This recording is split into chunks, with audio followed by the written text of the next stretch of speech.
Hello বন্ধুরা, good morning. Welcome back to my channel. কেমন আছেন আপনারা? আশা করি সকলেই খুব ভালো আছেন, সুস্থ আছেন। আমরাও কিন্তু বেশ ভালো আছি। আজকে একদম সকাল থেকে ব্লগটা স্টার্ট করলাম। সকালবেলা ঘুম থেকে উঠেই প্রথমে আমি অনেক কাজকর্ম কমপ্লিট করে নিয়েছি। যেহেতু মাসি আসেনি কিছুদিন হলো, তো সেই জন্য আমাকে মাসির কাজ প্লাস আমার নিজের কাজ, সংসারের কাজ সবই আমাকে একা হাতে সামলাতে হচ্ছে।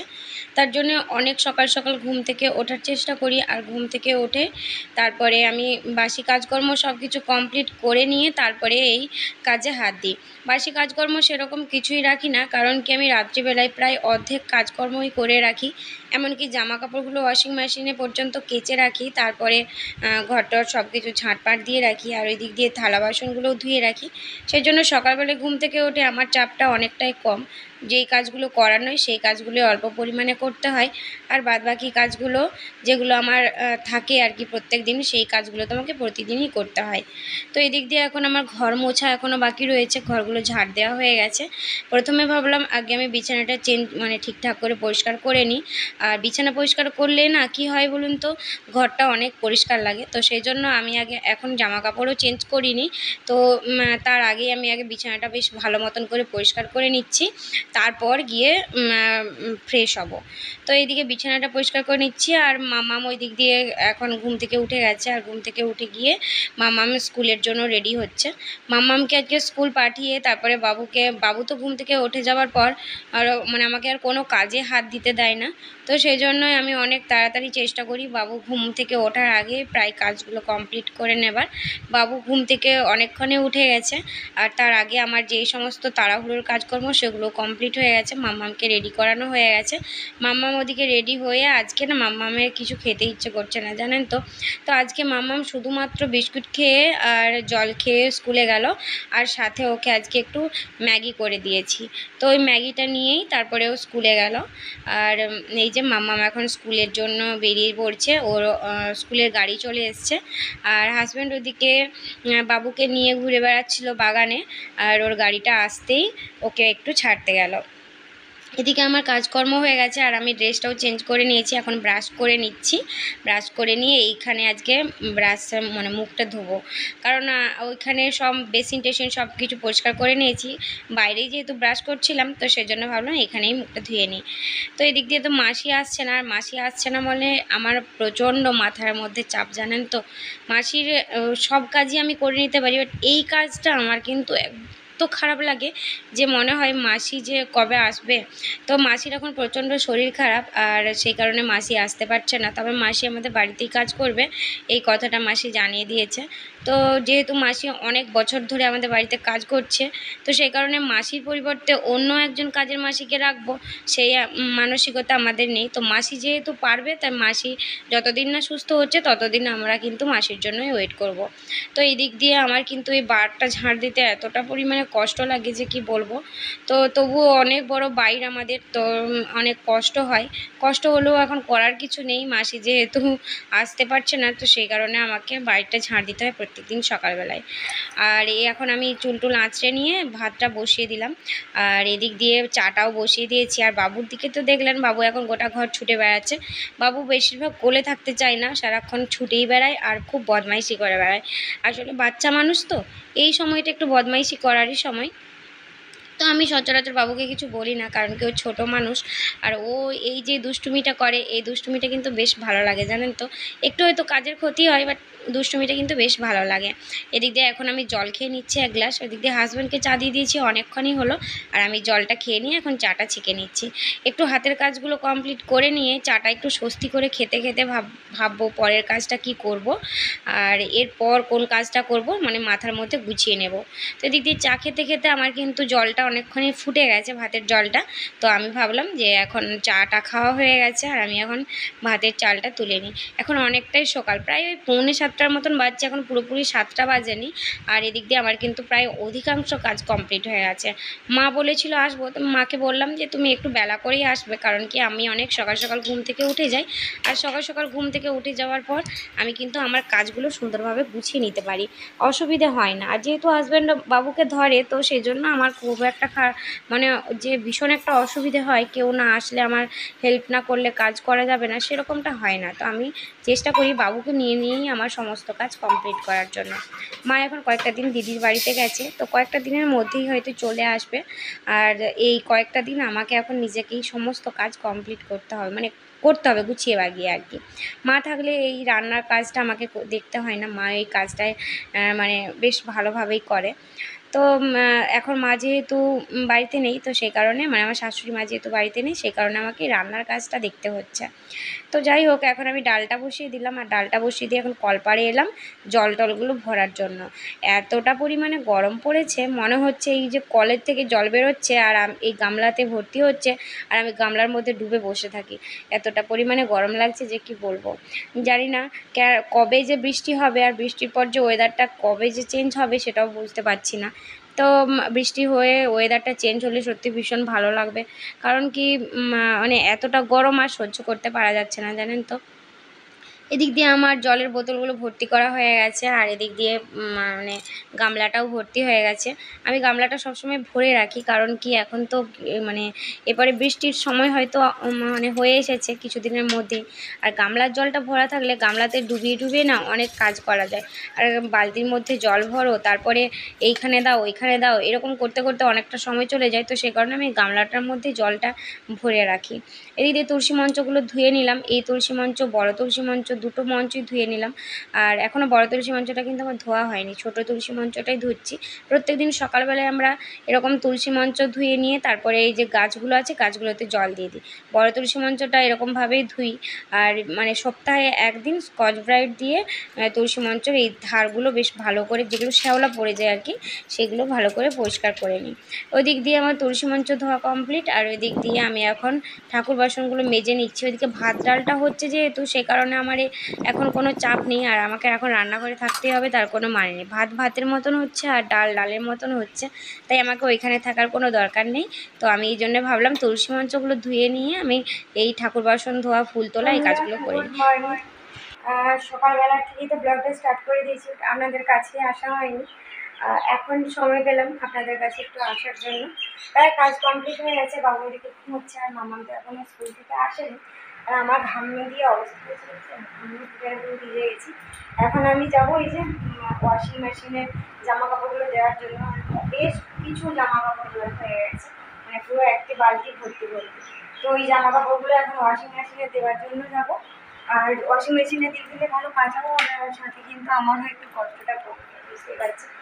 তো এখন বাজে 9:30, 9:30 বাজছে, জানেন তো। 9:30টার সময় রোদ দেখুন, পুরো মনে হচ্ছে যেন একবারে একটা দুটো বেজে গেছে, এতটা পরিমাণে রোদ দিয়েছে। তো আমাদের কাজকর্ম সব কমপ্লিট, মানে শুধু ঘরটি মুছতে বাকি রয়েছে, আর এই জামা কাপড়গুলো তো ওয়াশিং মেশিনে দিয়ে চলে আসবো, কোনো অসুবিধা নেই, মানে আরও ওখানে থাকতেই হবে না। দিদি রান্নাবান্না সব কমপ্লিট হয়ে গেছে, যে রান্নাবান্না হয়ে গেছে, মা বাড়িতে চলে গেছে। আমি ডালটা ভাতটা করে দিয়েছিলাম, আর সাথে ডিম সিদ্ধ করে দিয়েছিলাম। ডিমটা আজকে সেদ্ধ করেছি, আর ভেবেছিলাম ডিমের ক্যারি করবো। হাজব্যান্ড বললো যে না, ডিমের ক্যারি ট্যারি করতে হবে না, ডিম সেদ্ধ দিয়েই ভাত খেয়ে নেবো। ডিম সেদ্ধ আর মুড়ি খাওয়ার জন্য করেছি আলু ভাজা, আর ডাল। ডাল তো ভাত তো তখন বসিয়ে দিয়েছিলাম, আর করেছি একটু লাউ ডাঁটা আলু দিয়ে একটু পোস্ত করেছি, ব্যাস, আর কিছু করিনি। আর ভাবছি একটু শাক ভাজবো, তবে হ্যাঁ, এই কাজগুলো কমপ্লিট করে দিয়ে যদি বাবু ঘুম থেকে না উঠে তবেই শাকটা ভাজবো, জানেন। নইলে বাড়িতে আচার করা আছে, আচার মানে আমের আচার, আর সাথে হচ্ছে ডাল আর আলু দিয়ে লাউ ডাঁটা দিয়ে ঝিঙে দিয়ে একটা পোস্ত করা হয়েছে, পোস্ত আর ডিম সেদ্ধ দিয়ে আজকে আমাদের ভাতটা খাওয়া হয়ে যাবে। আর এদিক দিয়ে আলু ভাজা করা হয়েছে, আর কালকে রাত্রিবেলা অনেকগুলো চপ নিয়ে আসা হয়েছিল, জানেন তো। চপগুলো ফ্রিজে রয়েছে, তো সেই জন্য ভাবলাম আজকে আর মুড়ি খাওয়ার কিছু করবো না, ওই দিয়েই খাওয়া হয়ে যাবে। তো চলুন, বেশি বক করলে বাবু ঘুম থেকে ওঠার সময় হয়ে যাবে, তার আগে আমি একবার ওপরে গিয়ে ওয়াশিং মেশিনে জামা কাপড়গুলো দিয়ে চলে আসি। বাড়িতে কেউ নেই, বুঝতেই পারছেন না, উঠে গেলে না পড়ে যাবে, খাটের মধ্যে শুয়ে আছে তো। তো এগুলো নিয়ে এখন আমি ওপরের ঘরে যাবো, ওপরের ঘরে গিয়ে ওয়াশিং মেশিনে দিয়ে আসবো। তো চলুন, আবার পরে আপনাদের সাথে এখন চলে এলাম ওয়াশিং মেশিনের কাছে জামা কাপড়গুলো কাচা ধোয়ার জন্য। জামা কাপড় কাচা ধোয়ার হাতে কাচতে হয় না, ওয়াশিং মেশিনেই দিয়ে দিই। কারণ কি, মাসি থাকলে কয়েকটা জামা কাপড় আমি ধুয়ে কেচে নিতাম, আর মাসি কয়েকটা ধুয়ে কেচে নিত। বাট এখন আমার অত সময় হয় না, জানেন তো। হাতে কাচতে খুব ইচ্ছে করে, কিন্তু ওই বাবুর জন্য একেবারেই সময় হয় না, টাইমে কুলোতে পারি না। তো সেই কারণে ওয়াশিং মেশিনেই জামা কাপড়গুলো দিয়ে দিই। আর দেওয়ার পরে কাচা ধোয়া হয়ে যাওয়ার পর আমি স্নান টান করে ফ্রেশ হয়ে তারপর জামা কাপড়গুলো ওয়াশিং মেশিন থেকে বের করে নিয়ে মেলে দিই। কারণ কি, আমাদের ওয়াশিং মেশিনটা বেশ ভালোভাবেই কাজ করে, আর সাথে অনেকটা একেবারে হাফ শুকনো করে বেরোয়। তো সেই জন্য যদি সময় পাই তো বাইরে রোদে দিয়ে দিই, কিংবা খাটের ডান্ডাতে, সিঁড়িতে, এতে মেলে দিলেই শুকিয়ে যায়। তো এই জন্যই আর কি ওয়াশিং মেশিনটা আমার কিন্তু বেশ ভালো লাগে।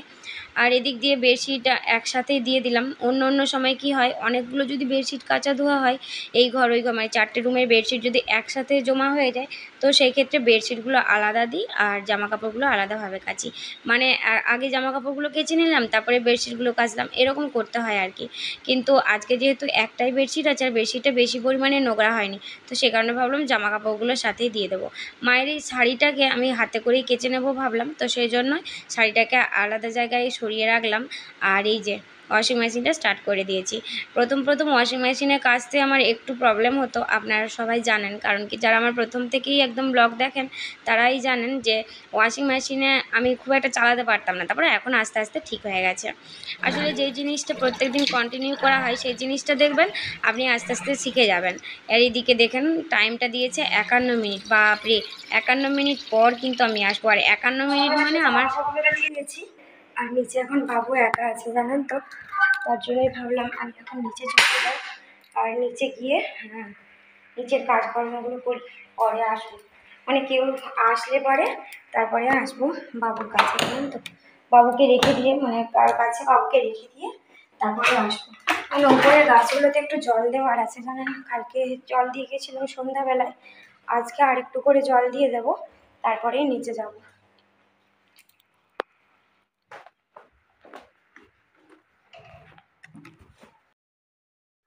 এই যে দেখুন গাছগুলো, ভাবছি আজকে আমি বাইরে বের করে দেবো, জানেন তো। গাছের পাতাগুলো না আরও এরকম অবস্থা হয়ে যাচ্ছে। তো সেজন্য সবাই বললো যে গাছগুলোতে যত বর্ষার জলে বের করে দেবো গাছগুলো ততই ভালো থাকবে। তো সেই জন্য ভেবেছি গাছগুলো আজকেই বর্ষার জলে বের করে দেবো। তো দেখুন এই গাছটা কিন্তু লেগে গেছে। তো তারপরে চলে এলাম নিচের ঘরে আসার পর এই যে এখন আমি মোছামুছিটা সেরে নিচ্ছি। আর মামামরা চলে এসছে, জানেন তো, স্কুল থেকে। আর স্কুল থেকে আসার পর মামামকে বললাম একটু ভিডিও করে দিতে। বাবা, কেউ আর ভিডিও করে দিল না, জানেন তো। নিজেই করি, কি আর করব বলুন তো। নিজের কাজ নিজেকেই করতে হবে। তো সেজন্য এই যে এখন আমি ঘরগুলো মোছামুছি করে নিলাম। এই ঘর ওই ঘর সব ঘর মোছামুছি করে নিয়ে তারপরে এখন বারান্দাটাতে চলে আসলাম। বারান্দাটাও বেশ ভালো করে মোছামুছি করে পরিষ্কার করে নিলাম। আর ওদিকে বাবুকে না একটু ঘুম পাড়িয়ে দিয়েছি, জানেন তো। ও স্নান করার পরেই না ঘুমিয়ে যায়, আর অনেকক্ষণ ঘুমোয়। স্নান করার পর গাটা ঠান্ডা হয়ে যায়, তারপরে অনেকখানি ঘুমোয়, জানেন তো। আর এদিক দিয়ে ড্রেসিং টেবিলটা তো নিয়ে এসেছি, প্রায় অনেক দিন হলো। আপনাদের সাথে তো শেয়ার করা হয়নি ড্রেসিং টেবিলটা কীভাবে গুছিয়েছি। ড্রেসিং টেবিলের মধ্যেই গাছগুলো রেখেছি। এই গাছটা, জানেন তো, এখন আমার বসানো হয়নি। কারণ কি, এই গাছটা মিশোর থেকে নিয়েছিলাম, গাছটার নাম ঠিক জানি না। তবে গাছটা এখন ওইখানেই রেখেছি, জল টল দিয়ে রেখেছি, তাই ভালো আছে। আর গাছের পাতাগুলো কেমন চুয়ে যাচ্ছে, মনে হচ্ছে বাঁচাতে পারবো না কি কে জানে। তো এদিকে আমি ড্রয়ারটা এই সব হিজিবিজি জিনিসপত্র রেখেছি। আর এই যে বড় বক্সটা, এটাতে মামামের সব গিফটের জিনিসগুলো রেখেছি, বোতল, তারপরে মামামের টিফিন বক্স, এইসব। এই যে পুরো লুকটা দেখতেই পাচ্ছেন। এখন আমি ড্রেসিং টেবিলটা মোছামুছি করে নেব। আর ড্রেসিং টেবিলটা মোছামুছি করে নিয়ে তারপরে বাদবাকি যে সমস্ত জিনিসপত্র আছে, টুকটাক জিনিসপত্র মোছামুছি করব। রেগুলার মোছামুছি করা হয়, তো সেই কারণে বেশি ধুলোবালি জমা হয় না, তাই একটু একটু মোছামুছি করে নিলেই হয়ে যায়। তো জানেন, কয়েকটা দিন ধরে আমার ভীষণ মনটা খারাপ। কারণ কি, ফেসবুকে আমি রিলস বানাই, আর রিলস বানাচ্ছিও, বাট ফলোয়িংটা সেট করতে পারছি না। তো সেই জন্য ফলোর যে অপশানটা থাকে, সেই অপশানটা সেট করতে পারছি না। সেই জন্য প্রচণ্ড মন খারাপ। আর সাথে ইউটিউবের জন্য আমার ভীষণ মন খারাপ। আজ বহু বছর হলো ইউটিউবে ভিডিও করছি বা ভিডিও পোস্ট করছি, বাট যতটুকু আশা করি ততটুকু একদম হয়ে ওঠে না। তো সেই জন্য ভাবছি যে কী যে করব, আর ইউটিউব ভিডিও করব না। কারণ কি, একটা আশা নিয়ে মানুষ অনেক স্বপ্ন নিয়ে একটা জিনিস মানে গড়ে। তো সেই স্বপ্নটা যখন ভেঙে যায় বা অনেক ধৈর্যের পরেও যখন দেখা যায়, ধৈর্য ধরার পরেও যখন দেখা যায় যে এই স্বপ্নটা আর পূরণ হবে না, তখন সেটাতে নিরাশা হওয়া ছাড়া আর কোনো লাভ নেই। মানে কি বলবো, যাই হোক, আমার মুখে এখন ভাষা আসছে না। তো আমার মনে হয় আমি এবার এটাতেও মানে অসফল হলাম। কারণ কি, আপনাদেরকে বলেছিলাম যে আমি প্রত্যেকটা জিনিসে এরকমভাবে অসফল হই। তো আমার মনে হয় এটাতেও আমি একদম অসফল হয়ে গেলাম। তো জানি না কি হবে, বা আমার আদৌ করতে পারবো কিনা, বা ইচ্ছে থাকবে কিনা ইউটিউবে ভিডিও করা। তো আপনারা যদি সাথে থাকতেন তাহলে অতি অবশ্যই আমার ভিডিও করার একটা মোটিভেশন মানে আমি পেতাম। তো বাট আপনারা যখন আমার সাথে নেই, তখন আমি আর ভাবছি ইউটিউবে বেশি ভিডিও করব না, কারণ আপনারা তো আমার সাথ দিচ্ছেন না। তো সেই কারণেই ভেবেছি, কী আর করা যায়, মানুষ তো অনেক মানুষকে পছন্দ করে না। তো সেই রকম পর্যায়েই হয়তো আমার দ্বারা আর কোনো কিছু হবে না, এটুকু আমি ভেবে নিয়েছি। তো চলুন, এগুলো আমি মোছামুছি করে নিয়েছি, আর মোছামুছি করে নিয়ে তারপরে যাব স্নানে। তো আজকে ভিডিওটা একটু বড় হয়ে গেল, কারণ কি আজকে একটুখানি মনের কথা আপনাদের সাথে শেয়ার করলাম। এই জায়গাটা আমি যতবারই পরিষ্কার করি না কেন, জায়গাটা এরকম জঞ্জাল হয়ে থাকে জানেন তো। আজকে জায়গাটা আবার পরিষ্কার করব, পরের দিনে দেখবেন এই জায়গাটা আবার এরকম হয়ে গেছে। তো চলুন আগে এখানটা পরিষ্কার করে নিই, তারপরে আপনাদের সাথে দেখা। আজকের ভিডিওটা একটু বড় হয়ে গেল, বেশি পরিমাণে বড় হয়ে গেল। জানি না আপনারা এই বড় ভিডিও দেখবেন কিনা। তবে হ্যাঁ, মোছামুছির কাজ আমার প্রায় কমপ্লিটের মুখে। আর এদিক দিয়ে আমার আর বেশি কাজ নেই, আমি এবারে স্নানে চলে যাব। আর স্নান করে আসার পর পুজোটা আজকে মা করে দিয়েছে, আর এদিক দিয়ে রান্নাবান্নাটাও আমার হয়ে গেছে। তো আজকের মতন ভিডিওটা এইখানেই শেষ করলাম। আশা করি আপনাদের ভালো লাগবে। আর আপনাদের যদি ভালো লাগে অতি অবশ্যই আমার পাশে একটু থাকবেন, আর আমাকে একটু সাপোর্ট করুন, আমি যেন আরও এগিয়ে যেতে পারি। তো সবাইকে আজকের মতন টাটা, নেক্সট ভিডিওতে আরও দেখা হচ্ছে। সবাই খুব ভালো থাকবেন।